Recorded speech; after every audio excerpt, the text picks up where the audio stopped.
اعوذ باللہ من الشیطان الرجیم بسم اللہ الرحمن الرحیم الحمد للہ الذی لا یبلغ مدحتہ القائلون ولا یحصی نعماءہ العدون ولا یعدی حقہ المجتہدون الذی لیس لصفتہ حد محدود ولا نعت موجود ولا وقت معدود ولا اجل ممدود فطر الخلائق بقدرته ونشر الرياح برحمته الصلاة والسلام على الرسول المسدد المصطفى العمجد المحمود الأحمد سيدنا ومولانا ومولى الكونين جد الحسن والحسين عاني أبا القاسم محمد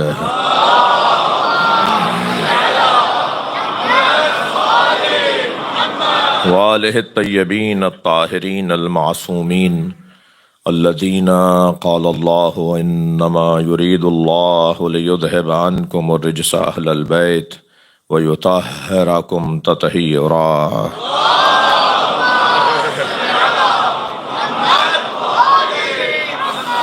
ولعنة الله على أعدائهم أجمعين من يوم عداوتهم إلى قيام يوم الدين أما بعد قال الحكيم في قرآن الكريم بسم الله الرحمن الرحيم هل أتى على الإنسان حين من الدهر لم يكن شيئا مذكورا إنا خلقنا الإنسان من نطفة أمشاج نبتليه فجعلناه سميعا بصيرا إنا هديناه السبيل اما شاکرا و اما کفورا صلوات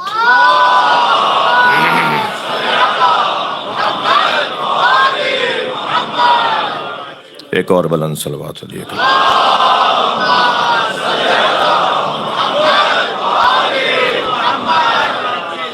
سورہ مبارکہ الدہر سورہ الانسان کی ابتدائی 3 آیات اور موضوع ہے انسان شناسی، انسان کی شناخت، انسان کی معرفت، انسان کون اور کیا ہے۔ ارشاد ہو رہا ہے هل أتى على الإنسان حين من الدهر لم يكن شيئا مذكورا، کیا انسان پر ایسا بھی کوئی وقت آیا جب وہ قابل ذکر نہیں تھا؟ کیا انسان پر ایسا کوئی وقت آیا جب وہ قابل ذکر نہیں تھا؟ انسان پر ایسا کوئی وقت نہیں آیا جب وہ قابل ذکر نہیں تھا۔ ایک انسان ایسا تھا جو ہمیشہ سے قابل ذکر تھا، ایک انسان ایسا تھا کہ جو ہمیشہ سے ہادی، رہنما، قابل ذکر، قابل تعریف تھا۔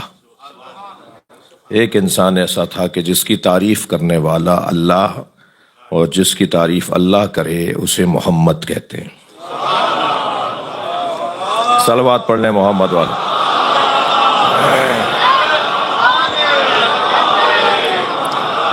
ایک انسان ایسا تھا جو قابل ذکر تھا، یعنی یہ انکار ہو رہا ہے کہ انسان پر کوئی ایسا وقت نہیں آیا جب وہ قابل ذکر نہیں تھا۔ یہ سوال ہے اور استفہامی سوال نہیں بلکہ انکاری سوال ہے۔ انا خلقنا الانسان من نطفۃ امشاج نبتلیہ فجعلناہ سمیعا بصیرا، ہم نے انسان کو خلق کیا ہے ایک متحرک پانی سے اور مختلف مراحل سے اسے گزار کر ہم نے ہی اسے سننے والا اور دیکھنے والا قرار دیا ہے۔ اب یہ انسان جو ہے وہ دوسرا انسان ہے، وہ پہلے والا جو پہلی آیت میں انسان ہے وہ انسان قابل ذکر انسان ہے، یہ دوسرے والا جو ہے یہ قابل ہدایت انسان ہے۔ وہ ہادی انسان ہے، یہ قابل ہدایت انسان ہے۔ وہ قابل ذکر انسان ہے اور یہ جو ناقابل ذکر انسان ہے، اس کا کوئی ذکر ہی نہیں تھا۔ یہ وہ انسان ہے کہ جس کا وجود ہی نہیں تھا، بعد میں خلق ہوا ہے، سب کچھ بنانے کے بعد پھر ہم نے اسے خلق کیا ہے۔ انا ہدیناہ السبیل اما شاکرا و اما کفورا، اور ہم نے اس انسان کو جسے ہم نے انا خلقنا الانسان من نطفۃ، اس والے انسان کو انا ہدیناہ السبیل ہم نے رستہ دکھا دیا، اما شاکرا و اما کفورا، یہ با اختیار ہے، اس کے پاس اختیار ہے، اس کے پاس انتخاب کرنے کے لیے موقع ہے، جگہ ہے، موضوع ہے۔ یہ اما شاکروں، یہ شاکر ہو جائے یعنی جو ہم چاہتے ہیں ایسا ہو جائے، اما کفورا، یا جیسا ہم نہیں چاہتے ایسا ہو جائے۔ انسان کا تو کمال ہی ہے، اور انسان کا تو جوہر ہی اس کا اختیار ہے، اختیار اس کا جوہر ہے۔ بے اختیار تو اور بہت ساری مخلوقات ہیں۔ دیکھیے مسلمان دو طرح کے ہیں نا، ایک مجبور مسلمان، ایک مختار مسلمان۔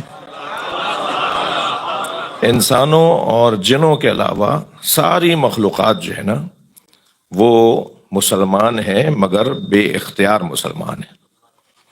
فرشتے بے اختیار مسلمان ہیں، یہ چاند سورج بے اختیار مسلمان ہے، یہ زمین بھی مسلمان ہے، یہ آسمان بھی مسلمان ہے، یہ ہوائیں بھی مسلمان ہیں، یہ گرمی بھی ہے، یہ سردی بھی مسلمان ہے، یہ پودے پتھر یہ حیوانات یہ سب مسلمان ہیں۔ مسلمان اسے کہتے ہیں جو اپنے مالک اور اپنے خالق اور اپنے رب کے آگے چوں اور چرا نہ کرتا ہو۔ ایک اعرابی آیا دروازے پہ کھڑا ہو کر کہنے لگا، عبداللہ کے بیٹے میرا اونٹ بے چین ہے، میں نے اس کے گھٹنے میں عقال باندھا ہے۔ عقال تو آپ لوگ زیادہ سمجھتے ہیں کیا ہے جی، یہ جو سر پہ رومال رکھنے کے بعد ایک رسی رکھی جاتی ہے نا، اسے کہتے ہیں۔ صلوات پڑھیں ذرا محمد۔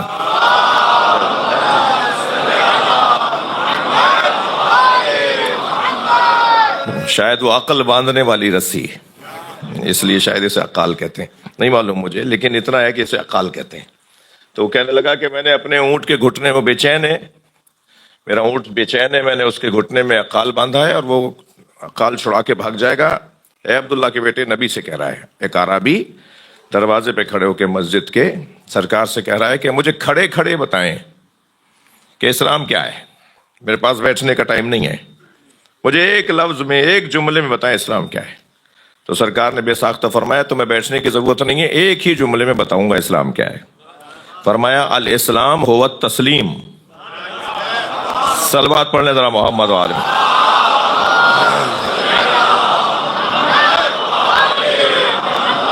تو انسان کے علاوہ اور جنوں کے علاوہ جتنی مخلوقات ہے وہ سب مسلمان ہیں، مگر مجبور مسلمان ہیں۔ ایسا نہیں ہوا کبھی کہ آم کی گٹھلی دبائی ہو اور کھجور کا درخت نکل آیا ہو، پکا مسلمان ہے یہ جی، جو اس کو کام دیا گیا ہے اس پہ لگا ہوا ہے۔ کبھی نہیں ہوا سورج ایک سیکنڈ بھی دیر سے نکلا ہو، کبھی ایسا نہیں ہوا کہ چاند نے 14 منزلیں طے نہ کی ہوں، کبھی ایسا نہیں ہوا۔ ہر وجود مسلمان ہے، یہ انسان ہے جو با اختیار مسلمان ہے، مختار مسلمان ہے، اما شاکروں و اما کفورا۔ یہ ایسا مسلمان ہے کہ یہ بات مان لے، ہدایت پا جائے، سبیل تک پہنچ جائے، سبیل سے رہنمائی لے لے تو یہ شاکر ہو جائے گا، اور اگر اس نے چھوڑ دیا تو یہ کافر ہو جائے گا۔ یعنی اللہ نے جو سبیل رستہ دیا ہے، اِنَّا هَدَيْنَاهُ السَّبِيلَ، ہم نے انہیں سبیل کی ہدایت کر دی ہے۔ سبیل کوئی چیز ہے جس کی ہدایت اللہ نے کی ہے، وہ سبیل وہی ہے کہ جس تک پہنچنا گویا اللہ تک پہنچنا ہے۔ یاد رہے کوئی ایسا وجود ہے جو اللہ جس کی ہدایت کرتا ہے، اللہ ان تک پہنچاتا ہے۔ اب یہ عجیب مسلمان ہے، کہتا ہے کہ اللہ نے ان تک پہنچایا ہے مگر ہم تو اللہ تک پہنچنا چاہتے ہیں۔ یہ کیسے اللہ تمہارے پہنچنے کو مان لے گا جو تم ان کے بغیر آنا چاہتے ہو کہ جن کے ذریعے اللہ تمہیں دیکھنا چاہتا ہے؟ یہ کیسا مسلمان ہے؟ اب آپ ذرا اسی مجلس کی مثال لے لیجئے کہ اگر اس مجلس کے اختتام پر ہمارے دوست منتظمہ دروازے پہ ٹوکرا دے کے کسی کو کھڑا کرتے ہیں کہ تبرک بانٹیے، وہ دینے والا ایک ہے توجہ، اور لینے والے ہزار ہیں۔ تو جب دینے والا ایک ہو اور لینے والے زیادہ ہوں تو پھر مسائل بھی ایجاد ہوتے ہیں، کھوا بھی چھلتا ہے، گھٹنا بھی جی پھوٹ سکتا ہے، اور پیر کا انگوٹھا بھی چھل سکتا ہے، اور پھر رشتہ داریاں بھی بنائی جا سکتی ہیں۔ وہ آواز لگے گی چاچا مجھے دے دو، کوئی کہے گا ماموں مجھے دے دو۔ یہ تو پرانا طریقہ ہے نا کہ جب کچھ لینا ہوتا ہے تو رشتہ داریاں بنائی جاتی ہیں نا۔ تو یہ اور پھر ایسے کیفیت میں تو پھر بانی کیا کرتا ہے، وہ کہتا ہے بھائی ایک اور دروازہ کھولو، بھائی تیسرا دروازہ بھی کھولو، چوتھے آدمی کو بھی کھڑا کرو۔ جیسے جیسے دینے والے بڑھتے جائیں گے ایسے ایسے فساد کم ہوتا چلا جائے گا۔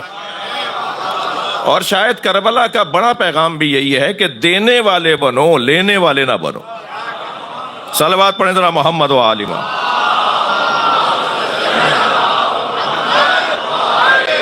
اب اس مثال میں جو میری مراد تھی وہ یہ ہے کہ اگر کوئی جا کر دروازے پر اس دینے والے سے نہ لے اور کہے کہ میں تو بانی سے لوں گا، میں تو ان سے لوں گا جنہوں نے مجلس کی ہے، میں تو ان سے نہیں لوں گا، اور آ کے کہے میں تو آپ کے ہاتھ سے لوں گا، تو ہر آدمی تو لاڈلا نہیں ہوتا.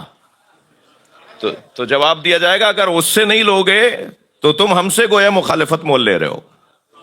یہ ہمارا نظام ہے، جو بانی مجلس کے انتظامیہ کے ساتھ تعاون نہ کرے تو بانی اس سے ناراض ہو جاتا ہے. اللہ نے بھی تو کوئی رستہ دکھایا ہے، تم کہہ رہے ہو اس پہ نہیں چلیں گے. ہم اس پہ نہیں چلیں گے، ہم تو ڈائریکٹ اس سے مانگیں گے. تو یقیناً پھر اللہ ایسے لوگوں کو پسند نہیں کرتا جو اللہ کے بتائے ہوئے رستے پہ نہ چلتے ہوں اور ڈائریکٹ اللہ سے مانگنا چاہتے ہوں. البتہ اس وقت میرا موضوع عقیدہ توسل نہیں ہے، مگر دل کر رہا ہے ایک جملہ کہہ دوں.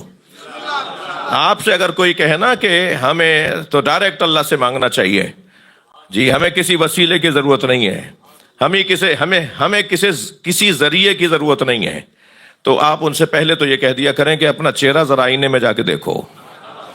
تم اس قابل بھی ہو کہ ڈائریکٹ اللہ سے مانگو؟ تم اس قابل بھی ہو؟ تمہاری کوئی حیثیت بھی ہے؟ جبریل امی علیہ السلام ہونے کے بعد وہاں ٹھہرے رہ گئے کہ جہاں نبی آگے جا رہے تھے، اور سرکار نے پوچھا تو فرمایا میں آگے بڑھوں گا تو جل جاؤں گا. جی ڈائریکٹ بات کرنے والا یا محمد ہے یا جس لہجے میں اللہ بات کرتا ہے وہ علی ہے. صلوات پڑھ لیں محمد.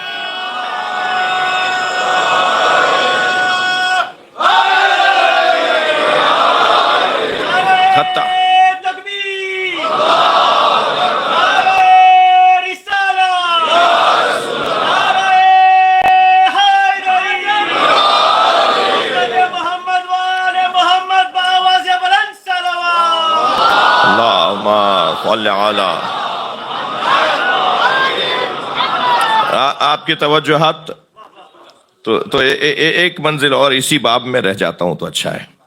جی یہ کہہ رہے ہیں ڈائریکٹ چاہیے. جنہیں اللہ نے بغیر کسی واسطے کے جن سے بات کی ہو، انہوں نے بھی اللہ سے بات کرتے ہوئے واسطہ بنایا ہے. حضرت عبداللہ ابن مسعود آ کر سرکار سے کہتے ہیں یا رسول اللہ مجھے کوئی راز عطا فرمائیں. سرکار نے فرمایا ذرا حجرے میں چلے جاؤ. جاتے ہیں حجرے میں تو کیا دیکھتے ہیں کہ علی مولا سجدے میں ہیں، اور سجدے کی حالت میں مناجات کر رہے ہیں اللہم اغفر للخاشع اللہم اغفر للخاطئین من شیعتی بحق محمد. یا اللہ میرے گناہگار شیعوں کو مصطفیٰ کے صدقے میں معاف کر دے. عبداللہ ابن مسعود کہتے ہیں کہ میں یہ منظر دیکھ کر جب باہر آیا تو میں نے نبی کو سجدے میں دیکھا، جو حالت سجدہ میں کہہ رہے تھے اللہم اغفر للخاطئین من امتی بحق علی.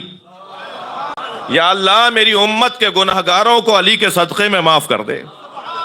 یعنی نبی اللہ سے بات کریں تو علی کو وسیلہ بنائے، اور علی اللہ سے بات کریں تو نبی کو وسیلہ بنائے. اگر یہ بات کسی کے گلے سے اترنے میں مشکل ہو رہی ہے تو میں بڑی مثال دے دیتا ہوں. اہدنا الصراط المستقیم صراط الذین انعمت علیہم غیر المغضوب علیہم ولا الضالین، یہ نبی بھی تو پڑھتے تھے، یہ مولا علی بھی تو پڑھتے تھے. سورہ توحید، سورہ الحمد، لا صلاۃ الا بفاتحۃ الکتاب. قاعدہ قانون یہ ہے کہ نماز بغیر سورہ فاتحہ کے نہیں ہوگی. تو سورہ فاتحہ الحمدللہ رب العالمین سے لے کے ولا الضالین تک نبی بھی تو پڑھتے تھے، مولا علی بھی تو پڑھتے تھے. تو جب مولا نبی پڑھتے تھے تو اہدنا الصراط المستقیم صراط الذین انعمت علیہم کس کو سوچتے تھے؟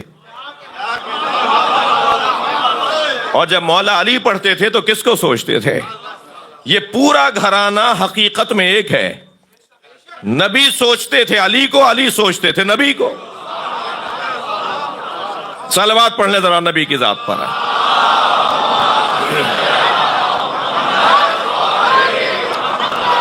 اب بھی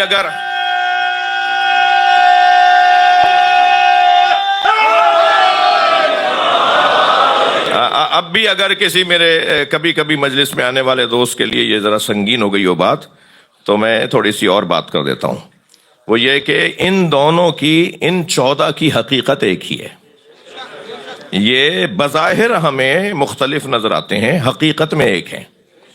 جس کی ایک روشن دلیل یہ ہے کہ جب چادر کے باہر تھے تو حسن تھے، حسین تھے، علی تھے، فاطمہ تھیں، نبی تھے. جب چادر میں آ گئے تو بی بی فرماتی ہیں فلم مکتملنا، جب ہم کامل ہو گئے، جب کامل ہو گئے تو جبریل بھی کہہ رہے ہیں یا رب ومن تحتل کے ساتھ،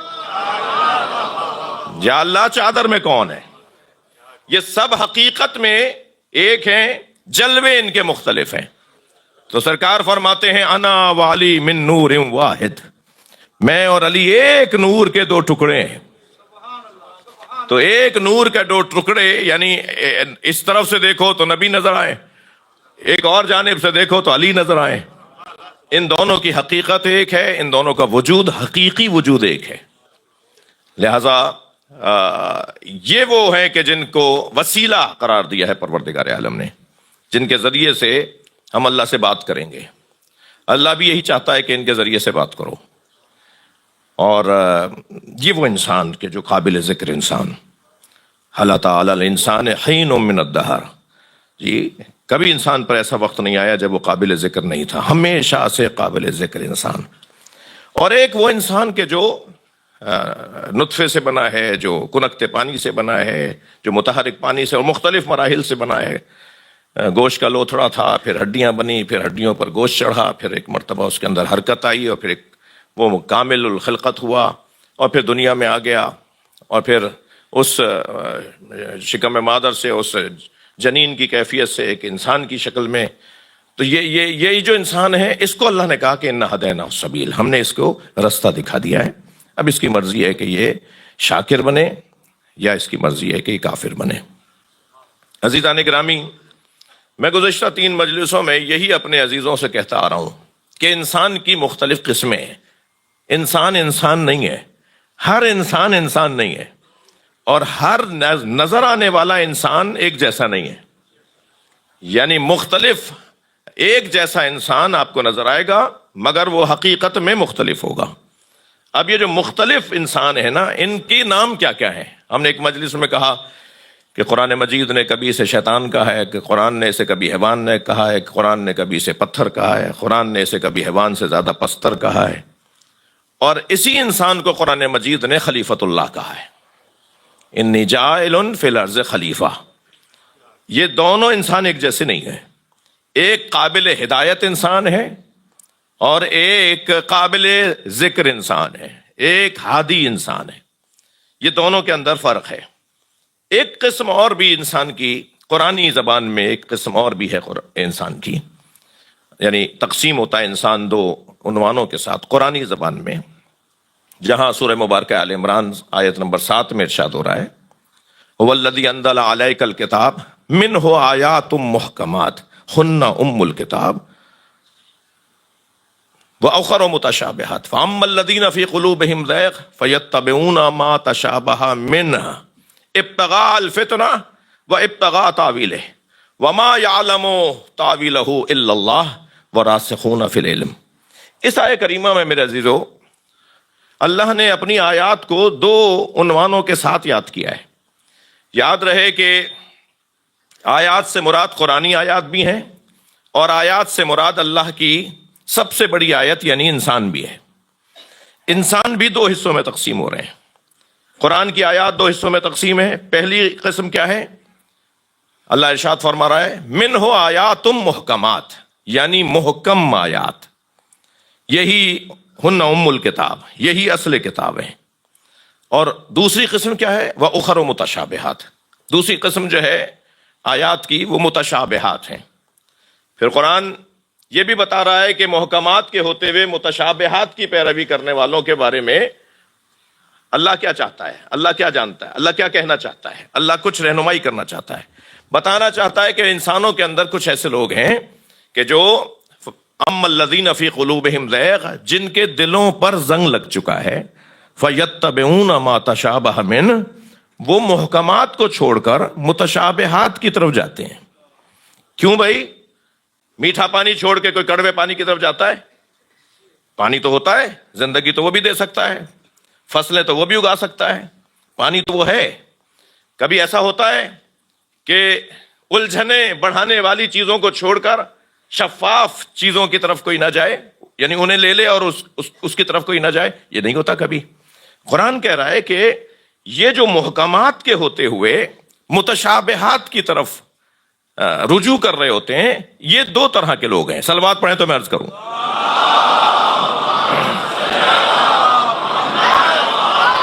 یعنی ان کا مقصد، دو مقصد ہیں ان کے، یہ دو مزاجوں کی وجہ سے ایسا کرتے ہیں۔ کون ہیں وہ لوگ کہ جو وَأَمَّا الَّذِينَ فِي قُلُوبِهِمْ زَيْغٌ، جن کے دلوں پہ زنگ لگ چکا ہے، ٹیڑھے دل والے لوگ، بیمار دل لوگ، شریر لوگ، شیطان صفت لوگ، جو کیا کرتے ہیں، وہ اتباع کرتے ہیں، فَيَتَّبِعُونَ مَا تَشَابَهَ مِنْهُ، وہ آیات محکمات کو چھوڑ کر آیات متشابہات کی اتباع کر رہے ہوتے ہیں۔ میں نے جو مولانا یہ جملہ کہا نا کہ اس سے مراد صرف قرآن کی آیات نہیں ہے، انسان بھی دو طرح کے ہیں، محکم انسان، متشابہ انسان۔ یہ جو متشابہ انسان، یہ کیسے میں کہہ رہا ہوں، یعنی میرے پاس کوئی مضبوط بات ہونی چاہیے نا کہ میں نے قرآن کی آیات کے لیے آیت آئی ہے، یا یہ قرآن کی آیات کے علاوہ اللہ کی اور آیات کی طرف بھی رہنمائی کر رہی ہے۔ فَيَتَّبِعُونَ مَا تَشَابَهَ مِنْهُ، یہ جو اتباع کا لفظ ہے نا، یہ ہمیں اس بات کی رہنمائی کر رہا ہے، کیونکہ اگر قرآن صرف مراد لیا جائے تو قرآن کی اتباع نہیں ہوتی، قرآن کی اطاعت ہوگی۔ اطاعت میں اور اتباع میں فرق ہے۔ جہاں اقوال کی پیروی کی جائے وہاں لفظ اطاعت آئے گا، اور جہاں افعال کی پیروی کی جائے، اعمال کی پیروی کی جائے، وہاں لفظ اتباع آئے گا۔ میں لفظوں کو اور دوبارہ سے دہراتا ہوں، جہاں اقوال کی پیروی حکم دیا جا رہا ہو وہاں اطاعت کا لفظ آئے گا۔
اب میں ابھی وسیلے پر بات کر رہا تھا، یہاں میں اس آیت سے بھی ذرا وسیلے کے منکروں کو ایک جملہ کہہ دوں۔ صلوات پڑھیں ذرا محمد و آل محمد۔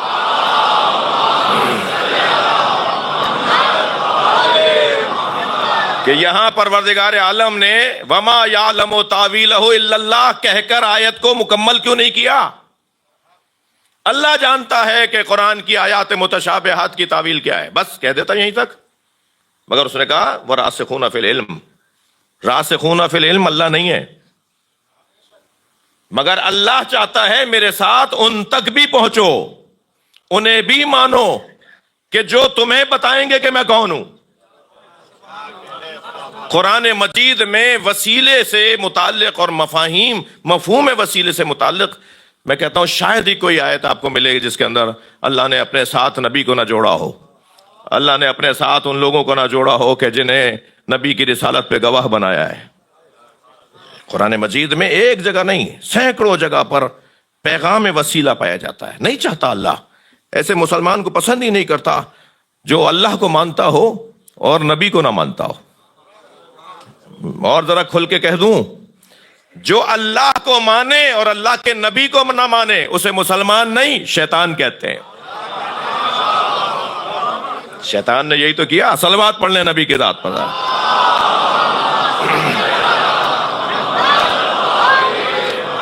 آپ اس سے بلند صلوات پڑھ سکتے ہیں۔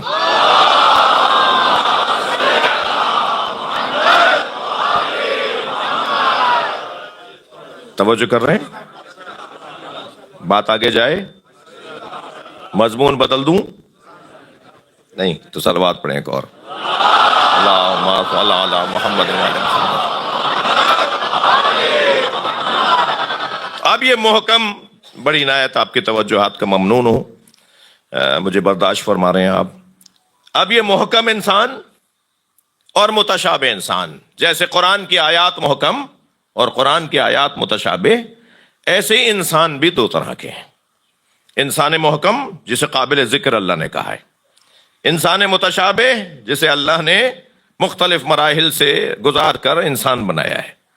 یہ متشابہ انسان ہے، یعنی مجھے کچھ دیر کے لیے اللہ کرے کہ میری بات منتقل ہو، معصومین کے علاوہ جتنے ہیں نا وہ متشابہ ہونے کے خطرے میں ہیں۔ مجھے اس سے زیادہ ملا نہیں کچھ منتقل کرنے کو لفظ۔ چہاردہ معصومین کے علاوہ، ائمہ اہل بیت کے علاوہ، اہل بیت کے علاوہ، یا جو اہل بیت کے قرین اور قریب جن کو محفوظ عن الخطا کہتے ہیں، جو عصمت ائمہ اہل بیت پہ دلیل عصمت قرار پاتے ہیں، جن میں سب سے بڑا نام مولا عباس کا نام ہے، جن میں ایک روشن نام جناب زینب کبریٰ کا نام ہے۔ صلوات پڑھ لیں سیدہ کی ذات میں۔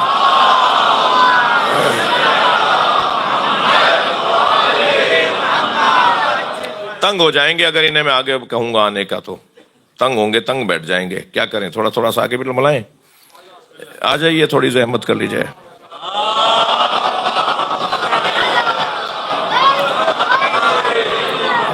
ایک صلوات پڑھتے ہوئے کچھ آگے آئیے۔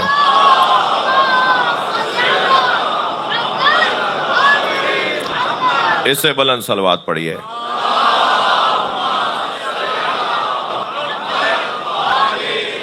یہ میرے سیدھے ہاتھ پہ تھوڑی سی جگہ ہے، اگر میرے احباب، میرے عزیز تھوڑا سا آگے آ جائیں۔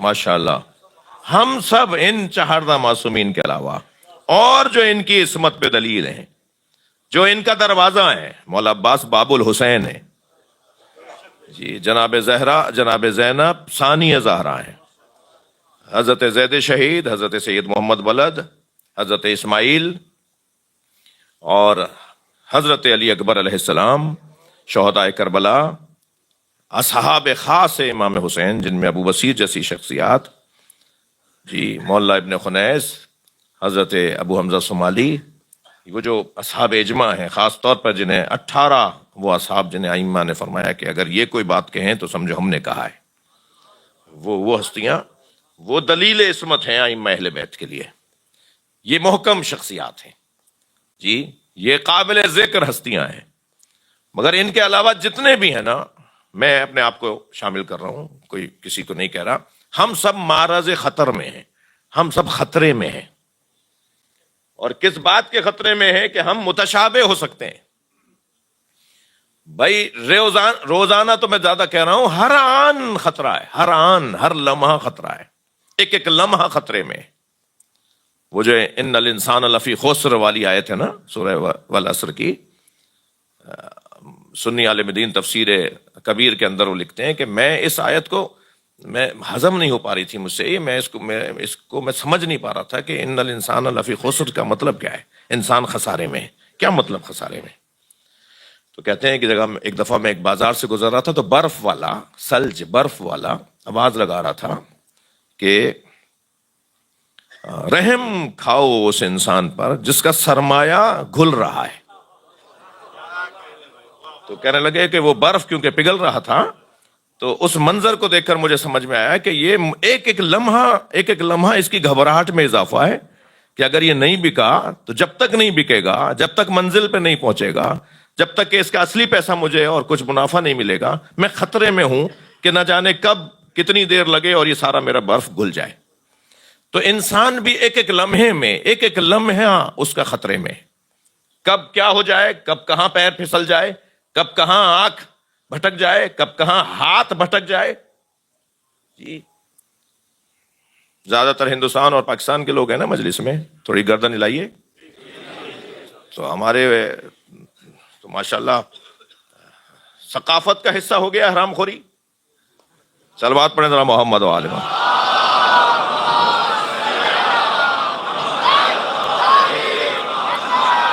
تو یہ کب ہاتھ بھٹک جائے، کبھی آنکھ بہک جائے، کہاں زبان بہک جائے، کہاں قدم ڈگمگا جائے، کہاں دل دھڑکنا شروع ہو جائے، یعنی دھڑکنیں بڑھنا شروع ہو جائے۔ جی ہر آن انسان خسارے میں۔ کیا کریں کہ اس خسارے سے بچیں؟ میں ان جوانوں اور کم سن ساتھیوں سے عرض کر رہا ہوں، کیا کریں کہ ہم خسارے سے بچیں؟ ایک روشن، واضح، محکم، مضبوط رستہ عزاداری امام حسین۔ اس مجلس سے جڑے رہنا، اس فرش عزا سے وابستہ رہنا ہمیں وہ خطرے سے بچانے کا بہترین روشن ترین نسخہ ہے۔ صلوات پڑھیں ذرا محمد و آل محمد۔ جی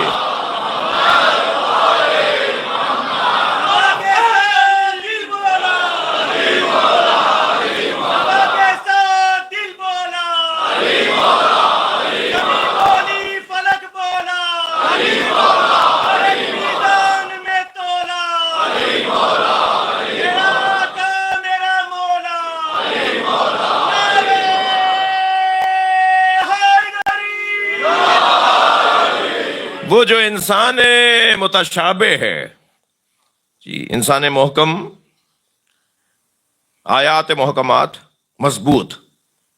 مضبوط لوگ۔ اچھا، اس لفظ محکم کے ساتھ یعنی آیات محکمات کے ساتھ ایک اور بھی تشبیہ پروردگار عالم نے ان 14 ہستیوں کے لیے یاد کی ہے قرآن میں، اور وہ ہے شجرہ طیبہ۔ شجرہ طیبہ، تو شجرہ طیبہ اس کے لیے کیا کہا ہے قرآن نے؟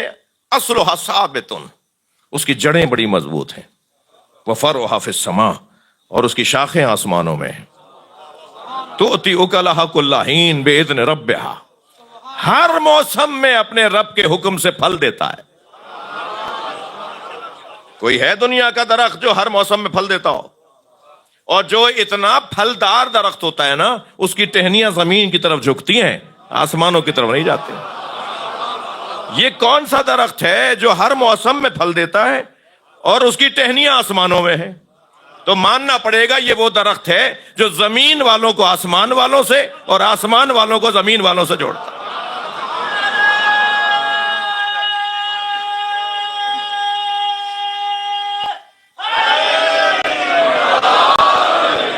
یہ ہر موسم میں کون سا درخت ہے پھل دینے والا؟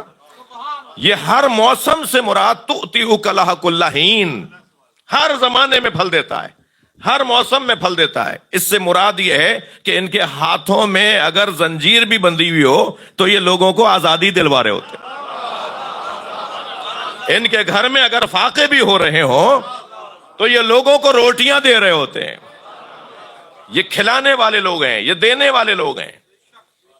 ایک جگہ میں نے کہا کہ یہ جو قرآن کہہ رہا ہے والذین ينفقون فی السراء والضراء، وہ گھرانہ، اسی محکم گھرانے کے بارے میں اللہ ارشاد فرما رہا ہے، یہی آیات محکمات کے بارے میں، یہی شجرہ طیبہ کے بارے میں ایک جگہ اور اللہ ارشاد فرما رہا ہے والذین ينفقون فی السراء والضراء، ایک گھرانہ ایسا ہے جو دارائی میں بھی عطا کرتا ہے اور ناداری میں بھی عطا کرتا ہے۔ ان کے پاس ہوتا ہے تب بھی دیتے ہیں، ان کے پاس نہیں ہوتا تب بھی دیتے ہیں۔ تو مجلس کے بعد ایک جوان میرے پاس آ گیا، مولانا پیسے ہوں گے تو دیں گے؟ میں نے کہا یہی غلط فہمی ہے، تم دینے والے ہوتے تو پیسہ ہوتا۔ صلوات پڑھ لیں محمد والے۔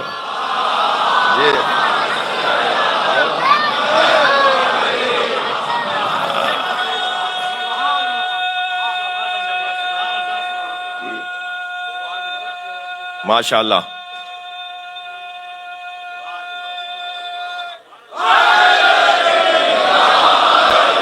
جی یہ پیسے سے سخاوت کا کوئی تعلق نہیں ہے، پیسے سے سخاوت کا کوئی تعلق نہیں ہے جی۔ سخاوت تو ایک امر قلبی ہے، ایک کیفیت قلبی ہے، ایک جذبہ ہے، ایک کیفیت ہے جی۔ جس کے پاس نہیں ہوتا وہ بھی سخی ہو سکتا ہے۔ یہ والا گھرانہ جو ہر موسم میں پھل دیتا ہے، یہ محکم گھرانہ اور ہے، یہ شجرہ طیبہ اور ہے۔ اچھا، اس کے ساتھ اللہ نے ہمیشہ تولا کے ساتھ تبرہ رکھا ہے، اللہ نے ہمیشہ حضرت موسیٰ کے ذکر کے ساتھ فرعون کا ذکر رکھا ہے، حضرت ابراہیم کے ساتھ نمرود کا ذکر رکھا ہے۔ یہ اللہ کا نظام ہے بھائی، شجرہ طیبہ ہے تو شجرہ خبیثہ کو بھی بتائے گا، آیات محکمات ہیں تو آیات متشابہات کو بھی بتائے گا جی۔ اسلام شناسی ہے تو کفر شناسی بھی لازم ہے، پہچانو تو صحیح کہ کفر کا مزاج کیا ہے، اس وقت تک اسلام کا مزاج سمجھ میں نہیں آئے گا جی۔ رات آئے گی تب پتہ چلے گا دن کی قدر کیا ہے۔ یہ دونوں چیزوں کو پروردگار عالم انسان کا ذہن کھولنے کے لیے اور اس کو ہدایت دینے کے لیے دونوں چیزوں کو ساتھ ساتھ رکھتا ہے۔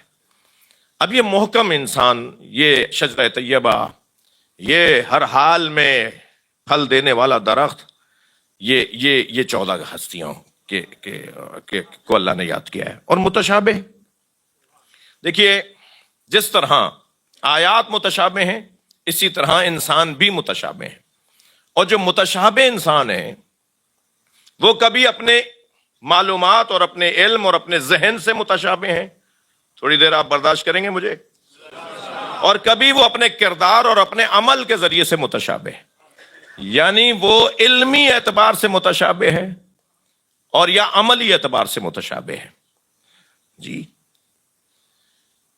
جو علمی اعتبار سے متشابہ لوگ ہیں ان کو میں 3 حصوں میں تقسیم کر رہا ہوں، 3 عنوانوں کے ساتھ یاد کر رہا ہوں۔ سب سے پہلا عنوان تو وہ لوگ کہ جو خود پسند ہیں، ذات کے اسیر ہیں، اپنی ذات سے باہر نکلنا ان کے لیے قیامت ہے جی۔ ان کے پیروں کی زنجیر ان کی انانیت ہے، ان کا سب سے بڑا بت ان کی خود پرستی ہے، خود پسندی پھر خود پرستی۔ پہلے مرحلے میں خود پسندی، اپنے آپ کو اچھا سمجھنا اور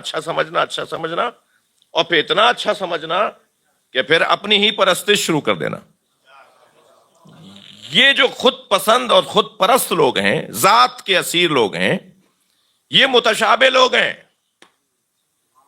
یہ متشابہ لوگ ہیں، یہ الجھے ہوئے لوگ ہیں۔ یہ کبھی فتنہ پھیلا رہے ہوتے ہیں، کبھی اپنے پسند کا کوئی نظریہ دے رہے ہوتے ہیں، یہ روزانہ رنگ بدلتے ہیں، یہ روزانہ ڈھنگ بدلتے ہیں، یہ روزانہ در بدلتے ہیں، یہ روزانہ گھر بدلتے ہیں، یہ سوکھے پتوں کی طرح ہیں کہ وہاں سے ہوا کا جھونکا یہاں آیا تو یہ یہاں آ پڑے، اور اگر ہوا نے رخ بدلا تو یہ وہاں جا پڑے جی۔ روزانہ بدلنے والے لوگ، چند چہروں والے لوگ، کئی پہلو رکھنے والے لوگ جی، کئی زاویوں سے بات کرنے والے لوگ، یہ روزانہ در بدلنے والے اور ہیں، اور جو اس مجلس میں آنے والے لوگ ہیں وہ اور ہیں ہم جس گھرانے سے جڑے ہوئے ہیں وہ زمانے کو مڑ کر نہیں دیکھتے، موڑ کر دیکھتے ہیں۔ حالات کو اپنے حق میں موڑنا اس گھرانے نے سکھایا ہے، بھٹکنے سے بچانا اس گھرانے کا ہنر ہے۔ صلوات پڑھ لیں محمد و آل محمد۔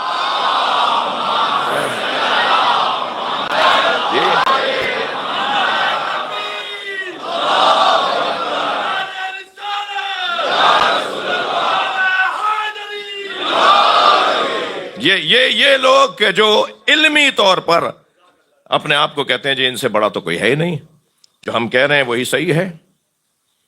علامہ اقبال کے 6 مصرے مجھے یاد آ رہے ہیں، کہتے ہیں کہ ہند میں حکمت دین کوئی کہاں سے سیکھے۔ ظاہر ہے وہ ہندوستان کے دور میں 1935 میں ان کا انتقال ہو گیا۔ ہند میں وہ دفن پاکستان میں ہے، مگر ہندوستان سے بھی ان کو اپنے وطن سے اتنا ہی پیار تھا جتنا ان کو مسلمانوں سے پیار تھا۔ یعنی مسلمانوں سے پیار ہونا ان کا پاکستان بنا گیا، اور ہندوستان سے پیار ہونا انہیں اس خطے کے لیے رہنما بنا گیا۔ تو کہتے ہیں ہند میں حکمت دین کوئی کہاں سے سیکھے، نہ کوئی لذت کردار نہ گفتار عمیق۔ نہیں، شعر کو شعر کی طرح سنیں بھائی، شعر کو ذرا شعر کی طرح لیجئے جی۔ وہ کہتے ہیں ہند میں حکمت دین کوئی یا دین کوئی کہاں سے سیکھے، نہ کوئی لذت کردار نہ گفتار عمیق جی۔ ان غلاموں کا یہ مسلک ہے کہ ناقص ہے کتاب۔ بڑے عنایت مولانا توجہ کر رہے ہیں۔ کہتے ہیں ان غلاموں کا یہ مسلک ہے کہ ناقص ہے کتاب، یہ سکھاتی نہیں مومن کو غلامی کے طریق۔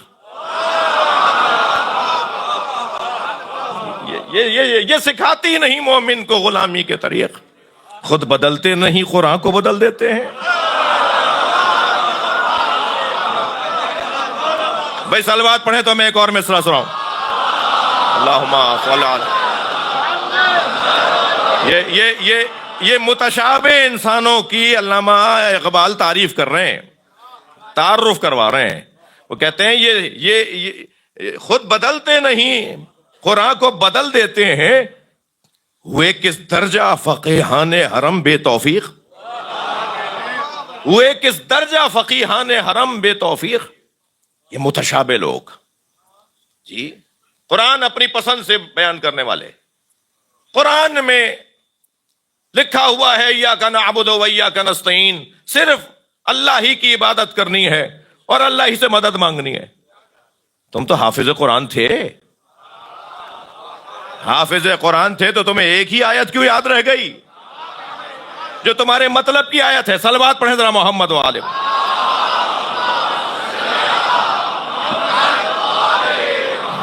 تمہیں ایاک نعبد و ایاک نستعین تو یاد رہا، تمہیں قرآن کی یہ آیت یاد نہیں رہی، رب ادخلنی مدخل صدق واخرجنی مخرج صدق واجعل لی من لدنک سلطانا نصیرا۔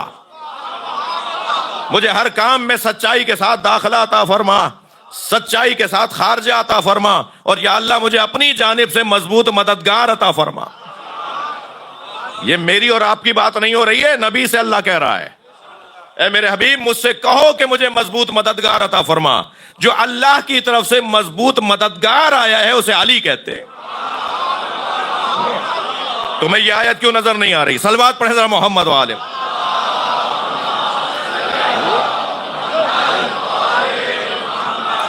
میں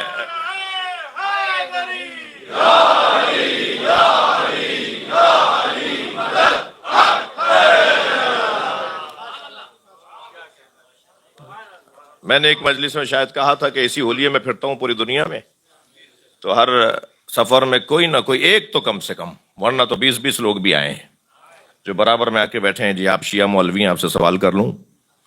تو میں پہلا جواب دیتا ہوں میں پہن کے اس لیے پھر رہا ہوں کہ آپ سوال کر لیں۔ تو پھر گفتگو ہوتی ہے، بعض اوقات تو گھنٹوں بیٹھنا ہوتا ہے رستوں میں مختلف ایئرپورٹس کے اوپر۔ تو ایک صاحب کہنے لگے مولانا آپ کے یہاں شرک بہت ہوتا ہے۔ میں نے کہا جی مثلاً؟ کہنے لگے ایک مثال ہے، مثلاً مثال یہ ہے کہ علی وارث تغرے لکھے جاتے ہیں، اور صاحب فریم کروا کے اپنے گھروں میں اور ڈرائنگ روموں میں، اور وہ گاڑیوں کے پیچھے بھی لکھتے ہیں علی وارث. تو میں نے کہا جی اس میں کیا مسئلہ ہے؟ وَلِلَّهِ مِيرَاثُ السَّمَاوَاتِ وَالْأَرْضِ.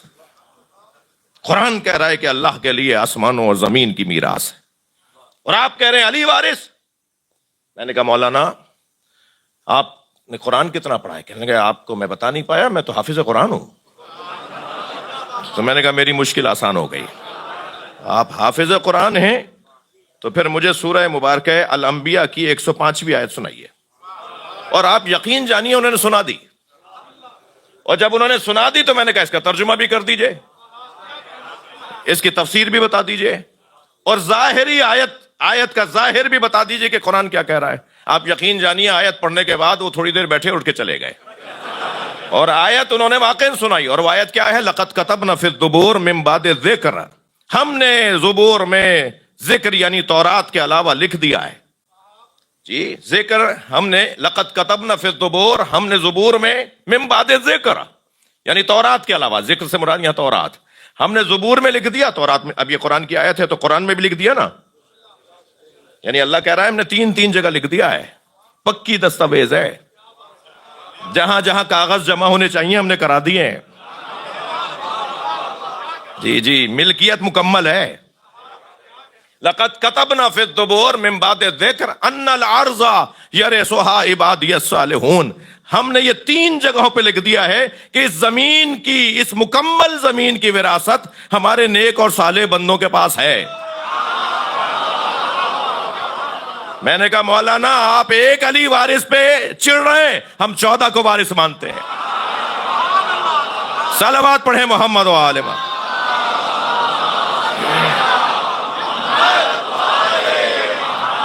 اور بلند صلوات.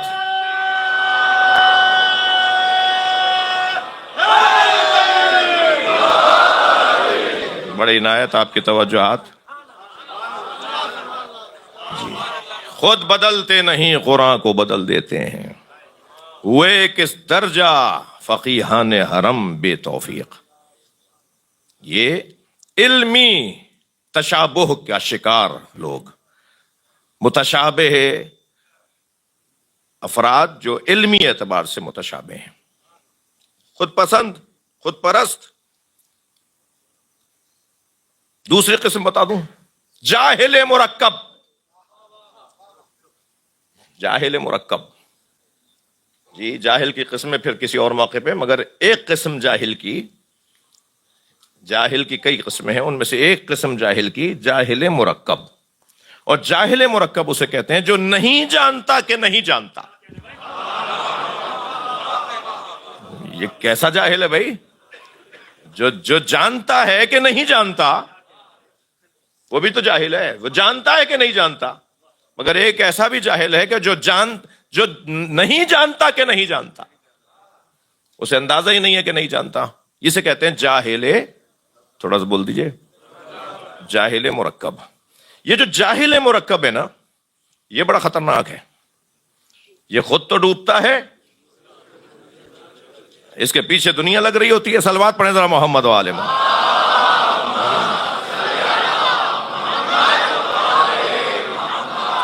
جس کے لیے مجھے حدیث یاد آ رہی ہے، میرے مولا علی نے یہ جاہل مرکب کے بارے میں ایک جملہ ارشاد فرمایا ہے. حضرت فرماتے ہیں ربا جاہل ربا عالم قد قتلہ جہلہ. کتنے ہی عالم ہیں جنہیں ان کی جہالت نے قتل کر دیا. یہ کون ہے؟ یہ کہتا ہے میں تو جانتا ہوں، اور اسے پتہ ہی نہیں کہ نہیں جانتا. یہ کہتا ہے میں جانتا ہوں، اور اسے یہ نہیں پتا کہ نہیں جانتا. یہ وہی لوگ ہیں جن کے لیے نبی فرماتے ہیں رب تال القرآن والقرآن یلعنہ. کتنے ہی قاریان قرآن ہیں جن پہ خود قرآن لعنت کرتا ہے. صلوات پڑھیں ذرا محمد و آل محمد.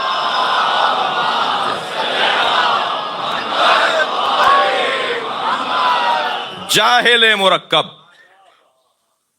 مرکب لوگ.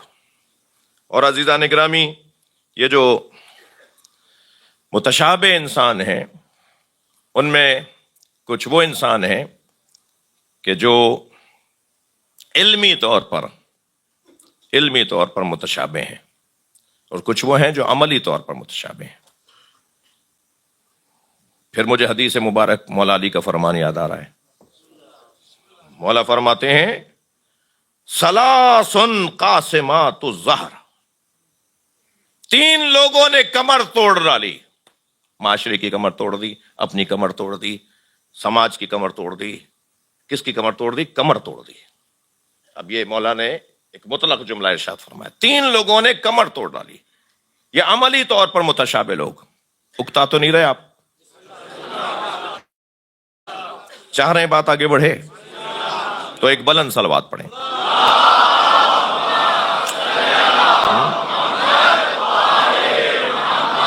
مولا فرمانے ثلاث قاسمات الظہر، 3 لوگوں نے کمر توڑ دی۔ جی فرماتے ہیں رجل استکثر عملہ، وہ آدمی جو اپنے عمل کو بڑا عمل سمجھتا ہے، میں نے یہ کیا، اپنے عمل کو بڑا عمل، اپنے کام کو بڑا کام، اپنی نماز کو بڑی نماز، اپنے روزے کو بڑا روزہ، جی اپنے عمل کو بڑا، دوسرا ظاہر ہے جب بڑا اپنا سمجھے گا تو دوسرے کے عمل کو چھوٹا سمجھے گا۔ جب اپنے آپ کو بڑا سمجھے گا، اپنے عمل کو، تو پھر دوسرے کا عمل تو کہے گا تم نے کیا کیا ہے، کام تو ہم نے کیا ہے۔ جی تھوڑا سا برداشت کرتے ہوئے مجھے سنیے، ہمارے معاشرے میں خاص طور پر ہماری برادری میں اگرچہ مزاجن خامیاں بتانے کا عادی نہیں ہوں، لیکن جلدی سے گزروں گا جی ہمارے ہاں ہمارے اداروں میں میں ظاہر ہے یہاں کی بات نہیں کر رہا، میں بات کر رہا ہوں، صلوات پڑھیں ذرا محمد۔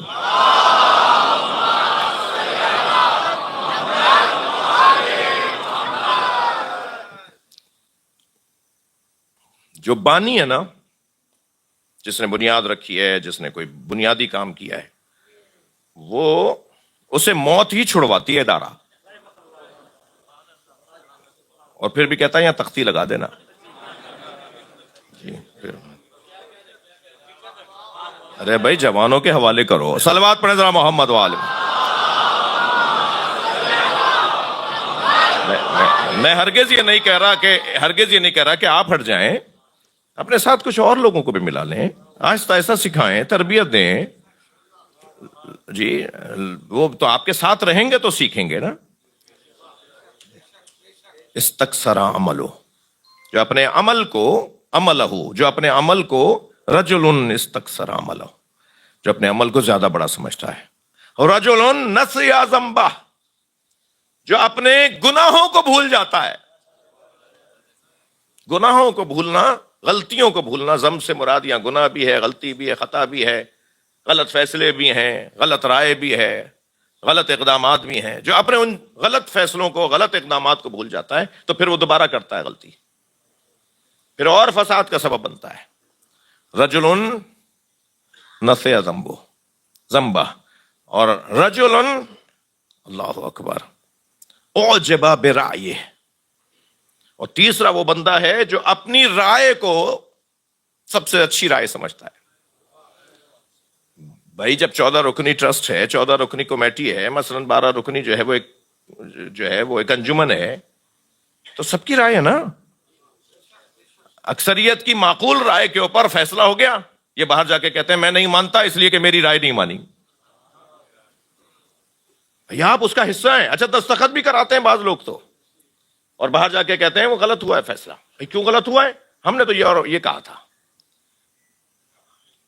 بہت بڑا اس وقت ہمارے یہاں کا مسئلہ ہے اداروں کا، مجموعی طور پر مسجدوں میں، امام بارگاہوں میں، انجمنوں میں، ٹرسٹ میں، مختلف جو فورم ہمارے ملکوں میں بنے ہوئے ہیں، جی وہ میں نہیں مانتا، وہ میں نے تو یہ نہیں کہا تھا، یہ غلط رہا فیصلہ ہوا ہے۔ بھائی آپ وہاں بیٹھے رہے، آپ نے وہاں دستخط کیے، نہیں میری رائے یہ نہیں تھی، اور اس کی وجہ سے پھر فساد پھیلتا ہے، پھر ادارے تباہ ہوتے ہیں، پھر اداروں میں شرم آتی ہے کہتے ہوئے، میں نہیں کہہ پا رہا، میری لکنت ہو رہی ہے کہ پھر مقدمات ایک دوسرے کے خلاف ہوتے ہیں، پھر ایک دوسرے کو عدالتوں میں کھینچتے ہیں، کیونکہ یہ کہتا ہے میری رائے، او عجبہ برائے، میری رائے مانو تو سب صحیح، مجھے صدر بنا دو بس. آپ کیوں پریشان ہو رہے ہیں؟ نہیں تو سلوات پڑھ لیں.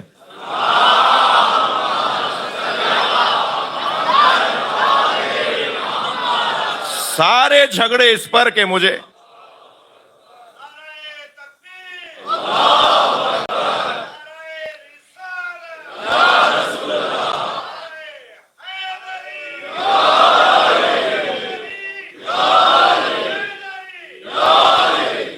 جی عزیزو، متشابہ انسان اور متشابہات سے نکلنے کا واحد رستہ، واحد ذریعہ محکمات سے جوڑنا ہے. اور اس وقت میں اور آپ ایک کشتی میں سوار ہیں جسے نبی نے کشتی نجات قرار دیا ہے. یا حسین،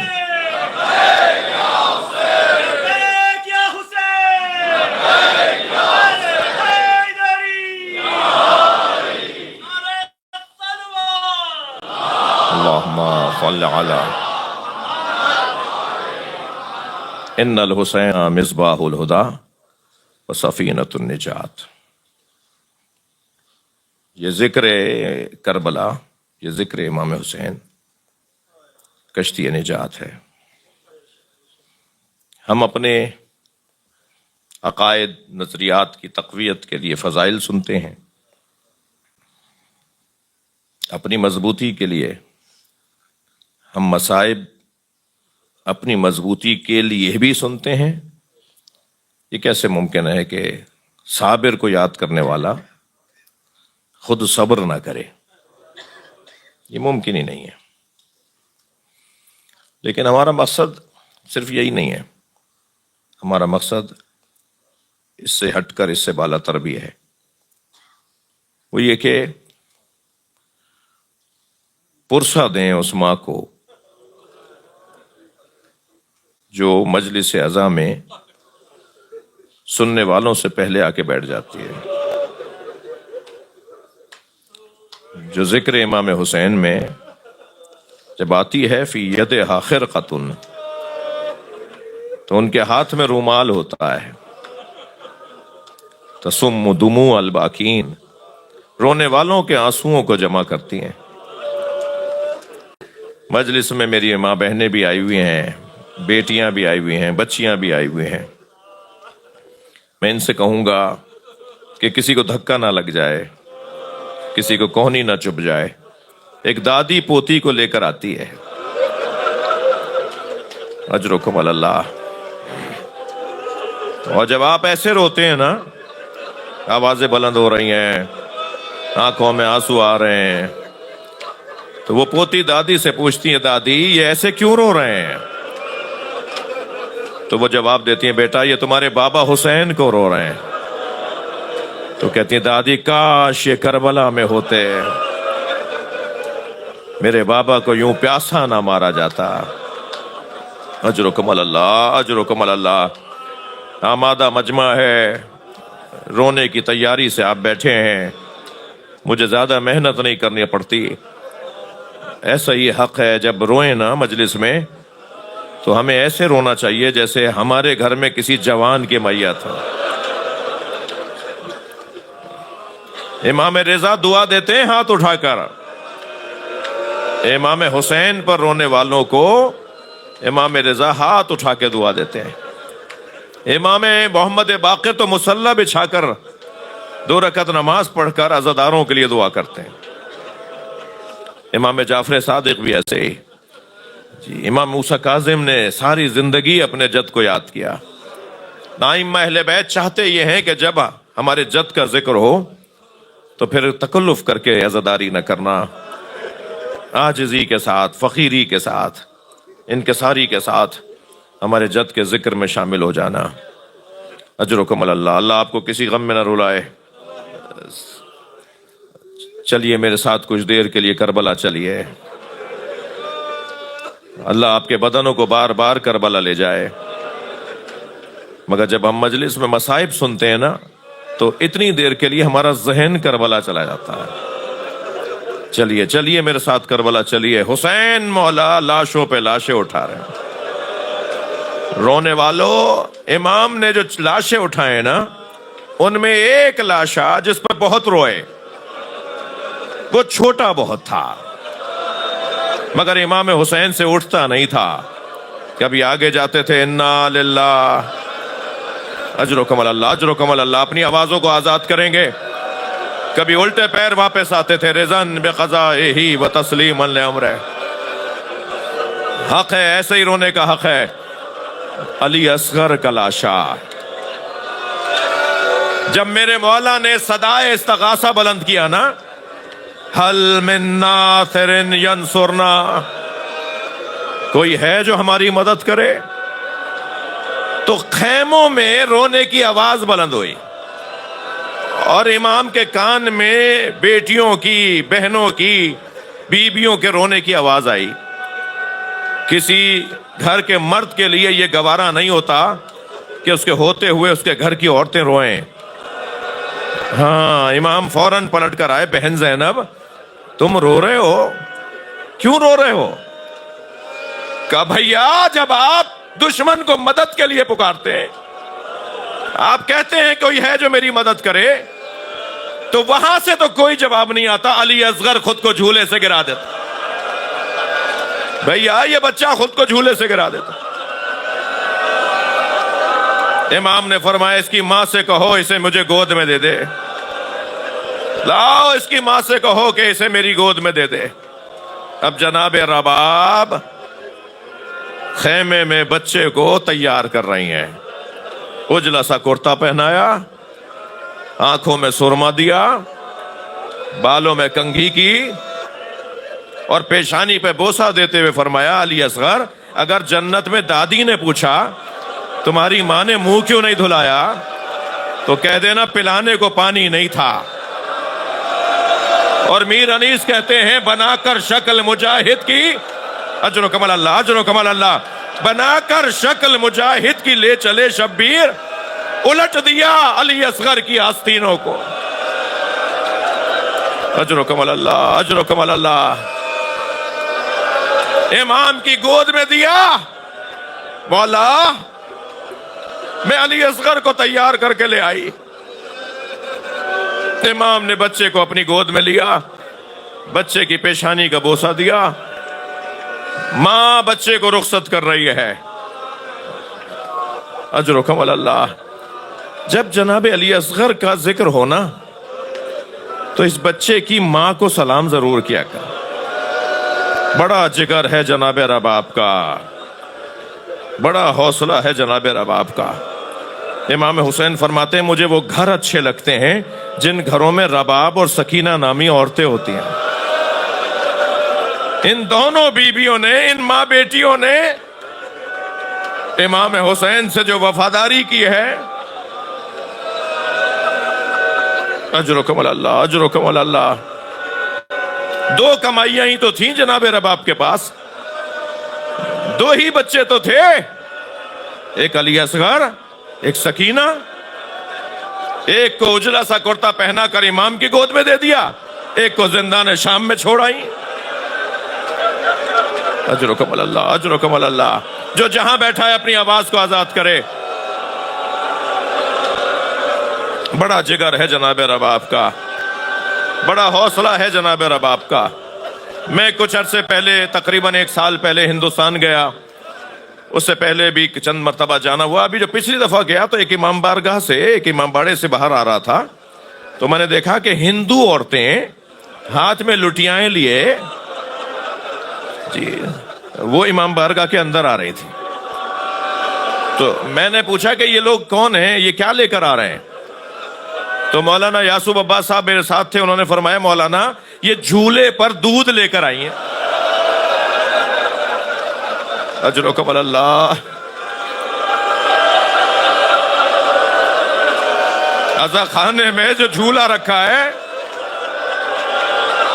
ان کی کوئی منت پوری ہوئی ہوگی، یہ اپنی منت بڑھانے آئی ہیں.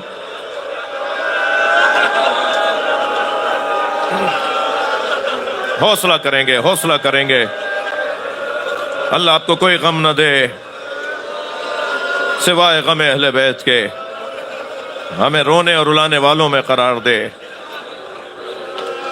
بنارس ہندوستان کا ایک شہر ہے اور ہندوؤں کے ہاں وہ مقدس شہر ہے، ان کے ہاں ایک مقدس شہروں میں سے ایک شہر ہے۔ میرے ایک دوست بنارس کے رہنے والے میرے ساتھ قم میں تھے، وہ بیان کر رہے تھے کہ روز عاشور تعزیے کا جلوس امام بارگاہ سے نکلا، تو ہم چند دوستوں نے طے کیا کہ آگے جاتے ہیں تاکہ جہاں جو روٹ ہے جلوس کا وہاں انتظامات دیکھ سکیں کہ رستہ کیسا ہے، صفائی ستھرائی کیسی ہے۔ کہنے لگے ہم آگے جو گئے تو کچھ ہی آگے گئے تھے، جلوس ابھی پیچھے تھا، تو ہم نے دیکھا ایک چوک پہ ہزاروں کی تعداد میں ہندو عورتیں کھڑی ہیں۔ کہنے لگے جب قریب سے گزرے تو عجیب بات لگی کہ ہر گود میں دودھ پیتا بچہ ہے۔ کہتے ہیں جب ہم برابر سے گزرے تو ایک عورت کی آواز آئی، بھائی مسلمان ہو تم؟ تو میں نے کہا ہاں مسلمان ہیں۔ کہنے لگی مسلمان ہو تو بتاؤ بابا حسین کا جلوس کب آئے گا؟ کہنے لگے میں نے کہا تمہیں بابا حسین کے جلوس کا انتظار کیوں ہے؟ کہنے لگی تمہیں نہیں پتا آج حسین کا بچہ بھوکا مارا گیا، ہم آج اپنے بچوں کو دودھ نہیں پلاتے جب تک تعزیہ دفنا نہ دیا جائے۔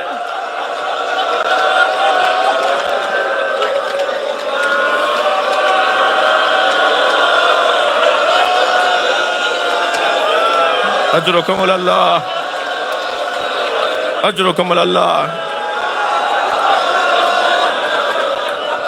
بڑا حوصلہ ہے جناب رباب۔ مجھے نہیں پتا شام غریبہ میں پانی کہاں سے آیا، میری تحقیق نہیں ہے، میں نہیں پہنچ پایا نتیجے پر کہ شام غریبہ میں جو پانی اور کھانا آیا، جی جب امام حسین شہید ہو گئے، جب خیمے جل گئے، جب تبرکات لوٹ لیے گئے، جب اندھیرا چھا گیا، پتہ نہیں کہاں سے پانی اور کھانا آیا، مگر یہ سب نے پڑھا ہے اور سب نے لکھا ہے کہ پانی اور کھانا آیا۔ جناب زینب نے سب سے پہلے سکینہ کو پانی دیا، سب سے پہلے بی بی سکینہ کو پانی دیا، سکینہ پانی پی لو، قربان جائیں اہل بیت کے بچوں پر۔ جناب سکینہ نے فرمایا پھوپھی اماں آپ مجھ سے زیادہ پیاسی ہیں۔ فرمایا سکینہ پہلے بچے پانی پیتے ہیں پھر بڑے پیئیں گے۔ بی بی نے یہ سنا تو کوزہ اٹھا کر اندھیرے بیابان میں جانے لگی، بیبیاں پیچھے پیچھے دوڑی، سکینہ کہاں جا رہی ہو؟ کہا پھوپھی اماں میرا بھائی پیاسا ہے۔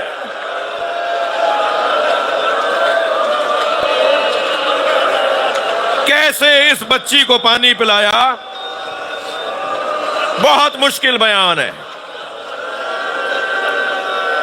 ساری بیویوں نے، دو بیویاں ہیں جو پانی نہیں پی رہی، پانی نہ پینے کے راستے نکال رہی ہیں، ایک بی بی سکینہ اور ایک جناب رباب۔ جب جناب رباب کو پانی اور کھانا دیا نا، فرمانے لگی یہ ہے پانی، میرا بچہ بھوکا پیاسا مار دیا۔ نہیں پی رہی تھی پانی۔ جناب زینب نے امام سجاد سے جا کر کہا زین العابدین تم کہو بھابی رباب کو، امام وقت ہے نا، حجت خدا ہیں۔ جناب امام سجاد نے فرمایا اماں پانی پی لیں، اماں کھانا کھا لیں۔ تو امام سجاد کا حکم پا کر چند لقمے کھانے کے لیے اور ہر گھونٹ پہ دریا دریا آنسو بہائے، پانی کے ہر گھونٹ پر دریا دریا آنسو بہائے، رو رو کے جناب رباب نے چند گھونٹ پانی پیا۔ منبر کا ادب مانے ہیں، میں کھل کے نہیں پڑھ سکتا، تاریخ میں کچھ ایسے منظر ہیں جنہیں بیان کرنا بہت مشکل ہے، ہم لوگ بیان نہیں کر پاتے، عرب لوگ بیان کر جاتے ہیں، ایرانی بیان کر جاتے ہیں، ان کی خدمات ہیں، مگر ہم لوگ بیان نہیں کر پاتے۔ اب میں ایک منظر کی طرف اشارہ کر رہا ہوں، میں اشارہ کروں گا اور میرا محترم مجمع متوجہ ہو جائے گا۔ آپ کے گھروں میں دودھ پیتے بچے ہیں جی، دودھ پلانے والی مائیں ہیں۔ جب جناب رباب نے چند گھونٹ پانی پیے اور چند لقمے کھانے کے لیے